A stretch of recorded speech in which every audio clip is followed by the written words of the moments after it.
So now, please welcome the official, non-official, non-sponsor of the Savannah Bananas, but a big fan. Please welcome John Fletcher. Well, welcome to the inaugural podcast of 15 on Fridays with Fletch. I'm John Fletcher, the public relations consultant, and I'm indirectly the number one tennis player in the world because I once beat a guy who beat a guy who beat a guy who beat Jimmy Connors, who was number one in the world. So my guest is internationally acclaimed acoustics authority Steve Durr from Nashville. Steve and I met when we first prepared as a doubles team at the City Tennis Invitational in Nashville almost 30 years ago. He's one heck of a tennis player, also technically, indirectly, the number one tennis player in the world. And he owns and operates Steve Durr Design in Nashville. Steve's worked with such artists as Lenny Kravitz, Willie Nelson, Alabama, and Kansas, and he's built studios for Disney and audio systems for NASCAR.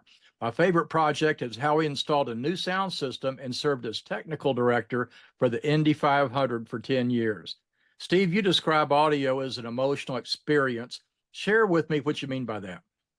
Well, essentially, everything that happens in your auditory senses is an emotional experience. If my girlfriend tells me she loves me, that's one.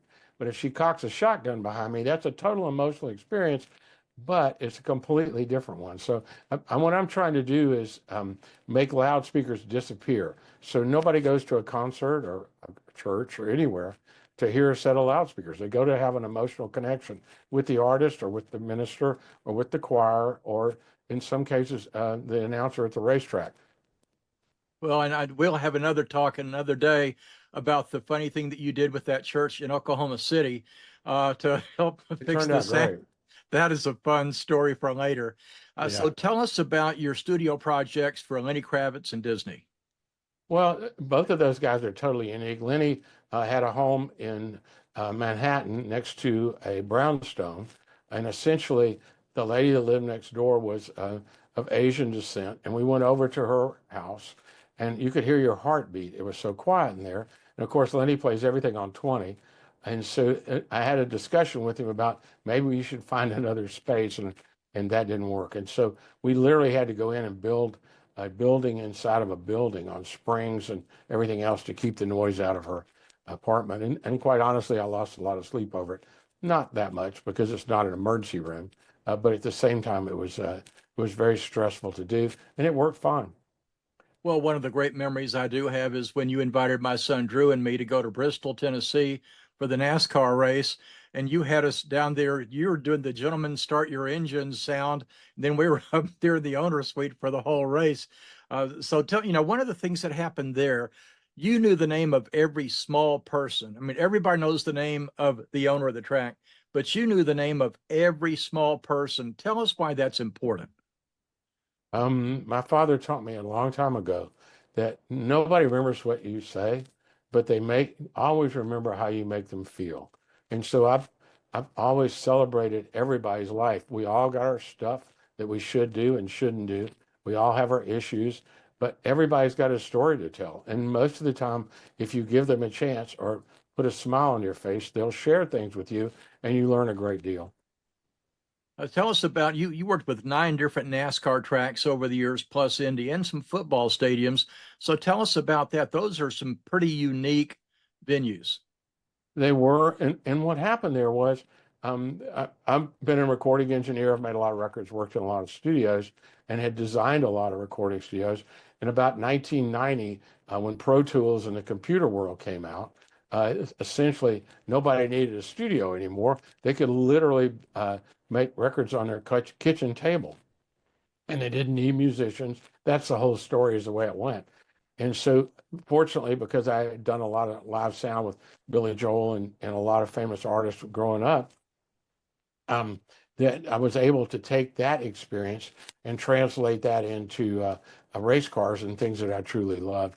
And so I was able to get out of the studio business long enough and to pick back up where I am now, which is basically everybody wants a studio that they can put the whole band in and make a record just like they did.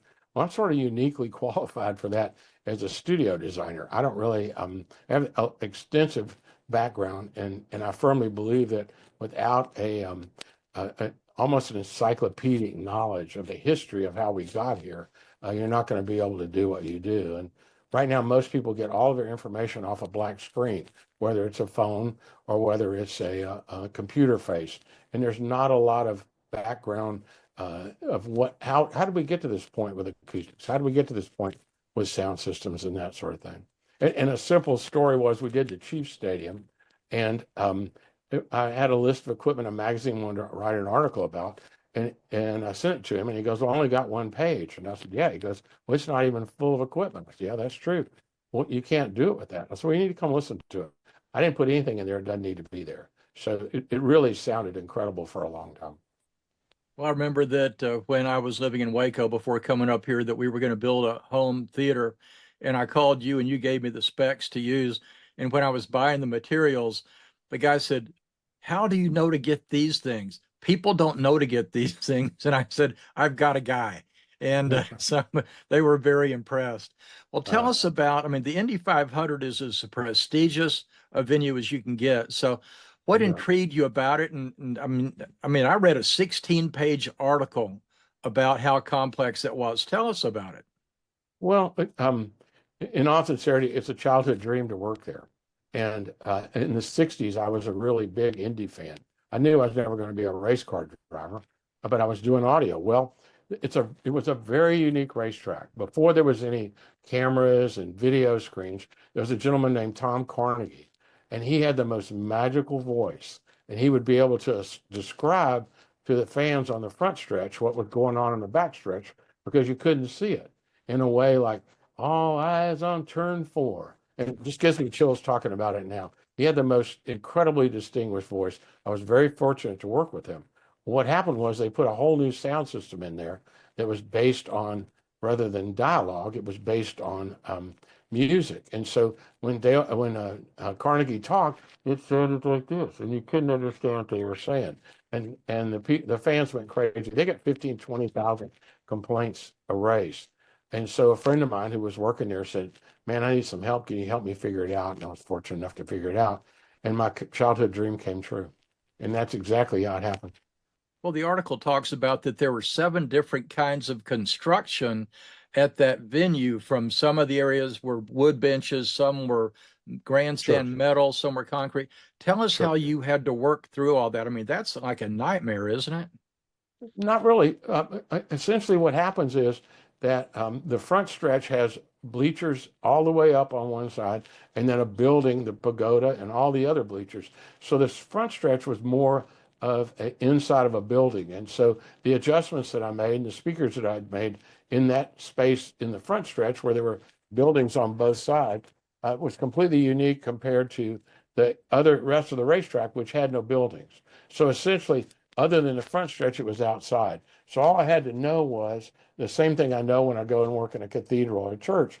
If you don't put sound where the reflections are, then obviously you don't have a reverberant field. If you can aim the speakers where the people are sitting and not on the walls, the floor, and the ceiling, it doesn't matter how hard the surfaces are in the church or any other space for that. I was very fortunate to be able to do that at the Library of Congress. Essentially, the voice dialogue travels exactly like a flashlight. And ironically, the speakers were aimed at the seating area on the racetrack in the front stretch, and we couldn't hear anything at all.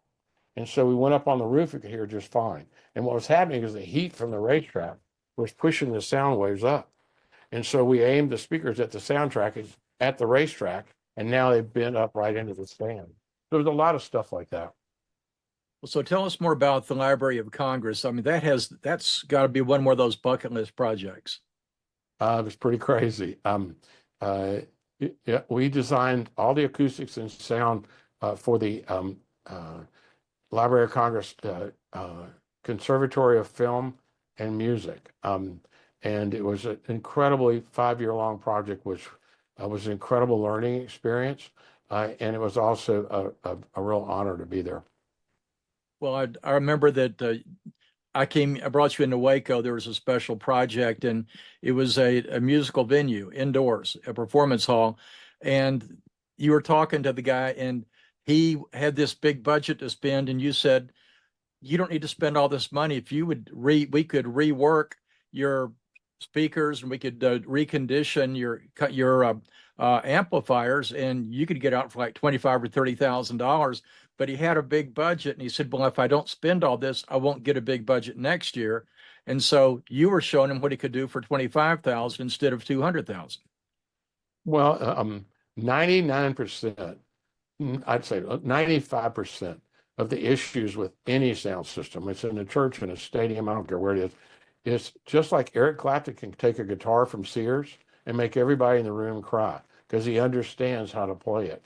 And I don't play instruments, I don't play drums, I don't play guitar. And so my emotional connection and my talent is understanding how to interface those speakers into a room. That's what I've spent my whole life doing.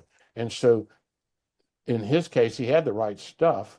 It just somebody didn't understand how to tune it or tweak it or balance it in that room. Unfortunately, a wealth of features breeds a poverty of skills, and that's gotten to be just ridiculous in the last few years. Well, and so I guess one of your stories that I love the most was you had a very unique experience with Paul McCartney in Las Vegas. No, when you built that. Tell us about Indianapolis. Indianapolis. Tell us about that. Well, there was a building in Indianapolis that was getting constant complaints about the audio, and it was written up, the sound for concerts, and it was written up in the newspaper and all this other stuff. And so I went down there and looked at it and listened to a couple of things and went to a couple of concerts, and sure enough, the whole room loaded up with all these bass frequencies. And so I went to the guy, who was a really sweetheart guy, and said, "Look, I can fix it. It's going to cost you a whole lot more for me to fix it than it is for then it's going to cost you to actually fix it. It's going to cost you more for me. I'm going to be the most expensive part of the project, and you don't have to pay me if it doesn't work, because it's so crazy. I don't think you can possibly believe how simple it is." Well, I figured out what was happening. They were pushing the bleachers up against the back when they had a concert, and like some kind of rock concert, and the energy was going through the slots in the seats and bouncing off the concrete wall behind it, coming back out. So I was able to put some material up on the back of the bleachers and stop it. Well, the first concert was Paul McCartney and Wings. And so they wouldn't let anybody in. Of course, it was real serious. It was dead dark. I couldn't see a soul. There was no lights on stage. This band came out and they played this, like, just funky kind of rhythm thing. And I was way up in the top of the stadium. I'm the only person in there except for security.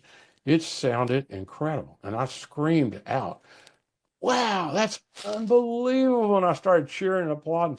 McCartney leans in the microphone and goes, "I love an audience of one." It was really quite funny. I never talked to him. I never said a word. I've heard he's a really wonderful person, but it was such a shock at how good the concert was. And that night it was really unbelievable. And the papers went on and on about the magic that happened. The magic was 45 pieces of pegboard, but Wow. it worked. Well, we're winding down, Steve. Sure. You had three artists that you said had the most pure voices. One of them was Paul McCartney, Yeah. and you told me that. Tell us who the other two were. Well, ironically, when I started this process, you didn't have a choice. So Al Green in early records were just beyond belief. His voice is just incredible. And I still marvel at the stuff that they did at Columbia with Frank Sinatra and those sort of things. It's not so much their voice, because there's a lot of people now that have great voices, and the technology has just ruined it. And the mentality has ruined it. Wow. Well, I'll tell you what, we're running out of time right now. I will have you back again. Thanks to my friend Steve Durr from Nashville. Awesome tennis player and incredible friend. I've got to tell you, we had this one match we played in, is this Music City Tennis Invitational. We're playing these other guys, and we were all playing well. And if you remember, Steve, we were going out and we were high-fiving even our opponents between points, because it was such a fun match. So, it's not my job. I do it for fun. I know it. Well, you just enjoy the experience, and that's the same. And once again, it's the emotional connection. Absolutely. Disney always said emotions trump everything, and you're living proof of that. You've been hearing 15 on Fridays with Fletch. This is my inaugural event right here with Steve Durr from Nashville, Steven Durr Designs. You will be hearing from him again, because he is one of my very favorite people on the planet. Thanks a lot for joining us. We look forward to you joining us for 15 more minutes next time.